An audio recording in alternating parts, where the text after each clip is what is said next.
Hey everyone, Jake here from Made for the Range. Welcome back to the Made for the Range YouTube channel. Today we're going to be testing some brand new irons from SUB70. You may have noticed that we've been testing a lot of new stuff from SUB70, and that's because 2025 is a huge year for the team over there. They're releasing tons of stuff. They haven't had a new release in quite a while, so it's a really cool year here in 2025. We've got the brand new introduction of the 669 series of irons. So we've got a CB, a TC, and an MB, just like we did in the 659, but these are basically reimagined. So the lineup is very different than the 659 lineup. The MB is still going to be kind of your player's blade. There's not a ton of change in there. A little bit lower center of gravity in the brand new 669, so helping get that ball up in the air just a little bit, but it's still going to provide more of a flighted, spinnier trajectory than the other two models. The TC has moved a little bit further away from the MB, be a little bit more forgiving, a little bit more perimeter weighting with a little bit lower center of gravity to hopefully help increase that launch and spin just even a little bit more, with a little bit more forgiveness, but still in a very kind of player's preferred design. We do have some interesting leading edge relief on all three of the models as well. So super easy to get down through the turf. I've actually been playing the TC as a set in my bag for a few rounds now. So a little bit more insight on that one as we dive into the data. And then the brand new CB is what I think the entire lineup story is really about. This CB is quite phenomenal, if I'm being honest. It's really, really cool the way that they've figured out how to take a forged iron, add a little bit of offset, add a ton of perimeter weighting, really lower that center of gravity, and make a forged player's iron that performs like a hollow body iron. So if you're looking for a comparison outside of SUB70, this would be something like a P770 from TaylorMade, or maybe like a 245 from Mizuno, but without having to have or play or get the feel of a hollow body design. So this iron is really, really cool. We'll talk about it a lot as we dive into the data at the end of the video, but the CB, I think for me, is kind of the story of this entire lineup. You can see I've got three finishes here as well. So black, satin raw, and then satin. So the satin raw is my choice. I like the raw stuff. It's available in all three models, as well as the satin and the black for those of you that want just your personal preference. Any of these three models come in any of these three finishes. Testing everything today with KBS Money Taper 120s. We got Super Stroke S-Tech grips on each of them as well. And we're gonna hit pitching wedge, 7-iron, and 5-iron with each of these different models. And then we'll dive in the data and talk about our results.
All right, it's always fun to test out some new options. I love being able to come here to the 70, which is SUB70's fitting headquarters here in Sycamore, Illinois, and do this testing. They've got GC3 in their bays, so we're gonna dive right into the foresight data here.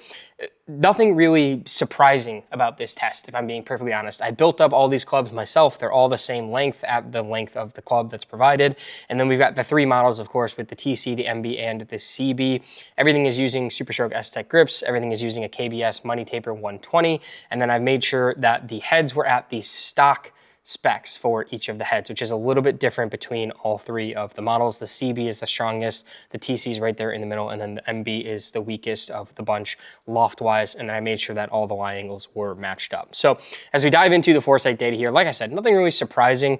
The first thing I've got here up on screen is the pitching wedge data with each, and the only thing that stood out to me that was just a little bit weird was the ball speed off of the CB, which was interesting to me because it should have been the fastest, but if we go over and we look at the club data, for some reason I was swinging this one just a little bit slower than I was the TC, and I was hitting it a little bit more out of the heel, I noticed. So to me, that's a design thing where they're trying to slow the toe down a little bit, and there's a little bit more offset on that iron. So I think for me, in the way that I swing the club, I just wasn't necessarily able to center it up, but knowing that all of those shots didn't come out of the center actually makes this pretty impressive that it was able to keep up with the MB and the TC. The ball speeds obviously aren't going to shine out of the heel of any iron whatsoever, but it's cool to see how it kept up. It's absolutely easily the most forgiving in the lineup. So if we go here and we switch to looking at the 7-iron data, the ball speeds start to show what the iron lineup is really meant to do. So the fastest ball speeds in the CB, the slowest ball speeds in the MB, the lowest amount of spin coming out of the TC or the CB. Really interesting there for me to test between those two was it seemed to me like the CB was so much easier to launch, which makes a lot of sense because they've lowered that center of gravity. It's a much bigger package with more mass on the perimeter to help kind of launch that ball up in the air, a little bit more stable through impact. But with the TC, it was interesting to see that ball come out a little bit low and a little bit lower spinning than I had expected. Now, if we look at our club data just really quick, you can see that I had a super in-to-out path day for some reason. I'm not sure what was going on with the path today, but this super in-to-out path is going to lower the spin just off of everything. But you can also see here that the smash factors of each of these are super high. Even with the MB, being above 1.35 is a great place to be in a blade like that. Now, if we go back to our ball data though on the 7-iron, you can see that for me, I actually think that the MB in the 7-iron was my best performer. It jumped up a little bit in spin. Again, these are all really low for a 7-iron. Me personally, I would probably bend these back just a little bit just for my own game, or switch balls, or even try to build up a new combo. But for this test, everything was coming out a little bit low, but comparison-wise, you definitely notice the spin jump down on that CB, even though the ball speeds are going to jump up, and then our overall peak height remained really high as well. If we look at the table here, and we go to our peak heights in the 7-irons, which is this middle group, you can see that the CB jumped way up in the air. We've got 98 peak height on our highest, 95 average, where the other two, the TC struggled to get to 90 feet, and the MB sat just right around about 92 there. So the CB, definitely the easiest of the bunch to hit. And while we're here, we might as well just look at the 5-iron data real quick. And you can see that our peak height, again, tells a really interesting story. We got a couple outliers here that I needed to make sure we take out of the data, but going from an average of 72 in the TC, again, really, really low. I'm interested to kind of figure out and dive deeper into why that is. Maybe just, it could be as simple as I just need to bend those TCs back a little bit. I think the design of those TCs, trying to help launch the ball a little bit with more center of mass for my swing with the offset that's in that iron, is keeping that head down a little bit more through impact, and maybe for me just not getting that ball to launch as easily as something like the CB. The CB is sitting here at over 90 feet on a couple shots. If I take out the one low one here, our average jumps to 90 feet with the 5-iron even on the CB. So really, really cool stuff from the CB. I think the CB is honestly the story of this entire lineup. Like if we look at the 5-iron numbers just real quick here, the CB is just killing it, right? It's super, super fast. It's coming out at a really, really nice launch angle. And then the spin for the longer irons in the CB was actually maintaining a relatively higher spin number, which was a more appropriate launch condition for that number in the bag, if you will, even though the CB is a little stronger, which is, I like to harp on the fact that just because the CB is stronger doesn't mean that that's where the distance is coming from. The distance is coming from the speed here, obviously. I mean, we've got almost 133 miles an hour off of that. Even the TC, which was coming out pretty fast, it's still 2 miles an hour faster than that and coming out at a really, really nice window. And I will say the CB is definitely a bigger package behind the ball. You're going to notice the iron, but as I go back to telling, I think that that's kind of the story of the CB as we pull up all the CB numbers here, pitching wedge, 7-iron, 5-iron. the story of this entire 669 lineup for me is the CB. It's a really, really cool iron that I think applies to a ton of people because it adds speed without losing feel and without losing the consistency and the workability that a lot of players want out of something that's forged, and they want that feel. To me, this is the perfect iron for the older but really good golfer who's still a very, very good ball striker, but the speed just isn't there. So the CB gives you that forged feel. It perimeter weights a little bit more. It's a little bit easier to launch, and it's going to be a lot more forgiving while producing a lot more ball speed than the other options, which is great for somebody who's going to hit those out of the middle. They're going to retain that forged feel. They're going to retain the same kind of players' attributes that they've had in, you know, their CBs or their MBs of the past. But going into the brand new 669 CB, they're going to see the benefit of the ball speeds that they would have gotten off of those old clubs back into this new form factor. Slightly larger package. You are going to notice it behind the ball, but they did a great job with the styling, and all three are also offered in the black, the raw, and the satin finish, which is a really cool thing that Sub70 does. They always pretty much offer all of their lineups in those finishes, which is cool. I've got the raws in the TCs that I built up, but I really think that's the story here is this CB. You can look at these numbers and this is very, very good. I think I need to adjust the lie angle on the pitching wedge so I stop hitting it so far out of the heel, but you can see here, even in the dispersion circles, even in the flight windows, super, super easy to use the CB, and I think it's a perfect one for people that need help generating speed. And then of course, like we have the MB.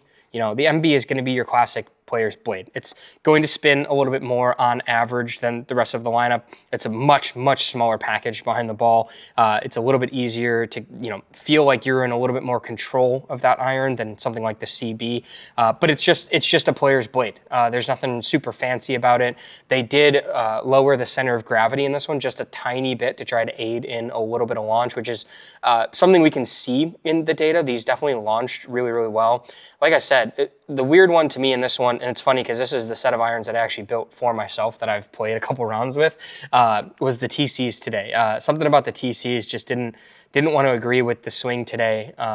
But I think the TC falls kind of perfectly in the middle. If you're somebody that's needing to produce speed, I don't think that the TC is the iron for that person. I think you still need to be a little bit faster, a little bit more aggressive, and just probably a little bit better ball striker, because there's a pretty big difference between the TC and the CB, both in looks, in offset, a little bit in feel. You know, the CB still remains pretty soft, but if you're somebody that wants to look at the TC, you definitely, I would still say you need to be more confident in your ball striking, and you need to be somebody that's not looking for a ton of speed. You're still looking for a lot of consistency. You can see the standard devs here are all really, really good. That's the one big benefit of the TC, very similar to the MB in the fact that you're gonna get consistent results based on where you hit it on the face. So you're gonna know when you miss hit it. It's not the most forgiving thing in the world, but you are going to get a little bit more help than the MB is going to give you, for example, because again, that MB is just a classic player's blade. So if we go back, let's just pull up the 7-iron data for each of these, and you can kind of see the story here. Again, for me, the TC was coming out a little low spinners today. I've actually been on course thinking that I should bend those back a little bit, make them a little bit weaker, try to increase that spin and launch just a little bit. And you know, the data today tells me that that's probably something I should do. But again, you look at the consistency of these irons, and they did a very, very good job laying these out in the appropriate kind of buckets of golfer that would need them. And like I said, that the CB for me is just it's such a cool iron, because I don't know what I would necessarily compare it to if we were looking outside of Sub70. You know, like what other iron do I compare that to? Because it kind of aims to give you, you know, 770 or 245 style performance, but with something that's not filled, right? There's no foam in there, there's no hollow body, it's still a forged cavity back iron that's just incredibly forgiving and retains tons and tons of ball speed. So really cool stuff here from Sub70 in the brand new 669 lineup. Big year for Sub70 in 2025. I think they're at like 10 club releases or something this year. They don't release stuff until they feel like they actually have made a change over their last iteration. So it's been a while since we've seen new stuff from Sub70, but it's all here now. So you got plenty of options. There's 7 different iron models to choose from now, so lots of stuff here. If you're in the area, definitely come check out the fitting headquarters here in Sycamore, Illinois. Otherwise, they ship directly to the consumer from pretty much everywhere. So go over to their website, check out everything for yourself. You can actually order through the demo program too to maybe have a test on these out on course before you buy anything. Really cool offering from there. But yeah, that's it for today. Looking forward to the next one. We're going to dive into some SUB70 wedges here soon, I think.